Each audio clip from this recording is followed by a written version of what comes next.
Mayor, na-mention nimo ano nga operational pa na lift iton. Mahikadiliwat kita hiton pantrabahuan, Yes, no? Hiton aton mga mulupyo nga ni MacArthur. Yes. So natuo ka ba, Mayor, nga nakakabulig inin nga kay since na yakan mo man gihapon kan na-mention mo man gihapon kanina, no, nga positive iton epekto hinin nga mining ha agrikultura. No. So nga di po hiton employment hiton mga taga MacArthur, natuo ka ba nga nakabulig ba inihiya or ano ba inihini mga taga din hibay niton mga empleyado hini nga to or dire? Oo, natuo ito. Actually, ang pag-operation talaga ni rahang kanan na mining didaan, mga empleyado, puro doon exclusive din ni MacArthur. Ang nakakasulod. Ang priority nila kung diin din mamining ang barangay Maya or barangay San Pedro, ang nearest barangay, amo to na nagpapakasulod. Kung direct nagsasayob, more or less, mga 300 person ini. 300 ini nga pamilya ang nakatagamtam ng empleyo, han operation din niya, didanirahan mining. Amo talaga ang mga benefits ini. So, siya rin nira, pag waray na mining, waray na nahimo. Kaya na, waray undang man anay. So, ang nagpaundang, diri ang national, diri tigahakong, kundi, hira mismo nga taga-mining, ang nag-relax anay, waray anay ramang operation.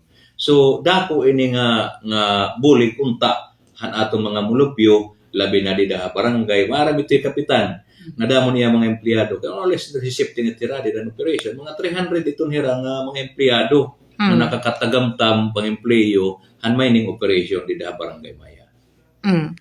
Amo ini aking pakita kung anin ninihain mo kanina. May dako niya mga support documents. May dahira mga permits ti kang MGB, may dahira permits ti kang DENR, ug sa hira mag-operate. Kasi rin ko, please, secured all documents requirements hit ka na National Agency para di that mining act. Makikita ang kuliwat kung nakakumpre ka mo yun nga mga documents nga kanang pag-mining. So may dahira mga gipapakita liwat nga katugutan ti kang MGB nga ng Department of Environment and Natural Resources. Klarohan ko lagi apon, Mayor, no? 2032 pa matatapos. Yes, 2032 pa ini matatapos. So haakon ba inin ada namang gudin eh. Kumbaga ako, ay lab po talaga itong mga farmers, itong dida, labi na nga itong nangadaan, ini nga kuhan may mga tuna. Dapat, kung nadiri talaga tira, dapat diri tira nagbabalik ang tuna.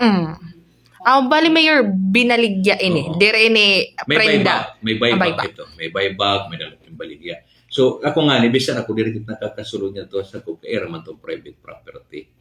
Area dito ka ng mining. Kung hanggang talaga niyan, owner ang strong belt. But an area na contractor, amo ito niya MIPC. MacArthur Iron and Mining Corporation. Amo ito. So, bali, Urusalain hera, Mayor? Yes, Urusalain. Kaya bagay na amo kumbaga tag-iya, ang strong belt, amo didahan, owner didahan. Ini nga, kanan registered didahan MGB, but ang contractor iniliwat nga MIPC. Kumbaga, Mayor, ini nga strong belt, upod pa inin itira gihapon kukuanan nga miningan an iba nga mga bungto. Yes. Ano to nga mga bungto? Dulag. Apil ini pero dirilog kita maaram kay era naman ini. Kung anong nira. Itapil ko talaga ini. Didi kung nato babasihan itong report itong MGB MPSA report as of January 2026. Ito niya coverage municipality kasi Dulag, Mayorga, MacArthur, Javier na Buyo. So it's up ito haera. Dik maaraw lang ito haera kung naman era operation. Bale, iyo palangan MacArthur pala ang natikangan hinin. Yes, nga kanan strong belt. Haakon, I will wait la kung ano yung response yung galing sa taas. Kasi ako sumusunod naman ako kung ano ang ilalabas na result. Galing kay Presidente, sa DNR Secretary, sa MGB, kung ano ang rekomendasyon nila, isusunod naman ng LGU. Kasi national agency kasi yun eh. Kung halimbawa, sabihin nila may ano silang sabi nila, ano muna, suspend. Wala tayong magagawa dahil utos yun ng nakakataas sa atin.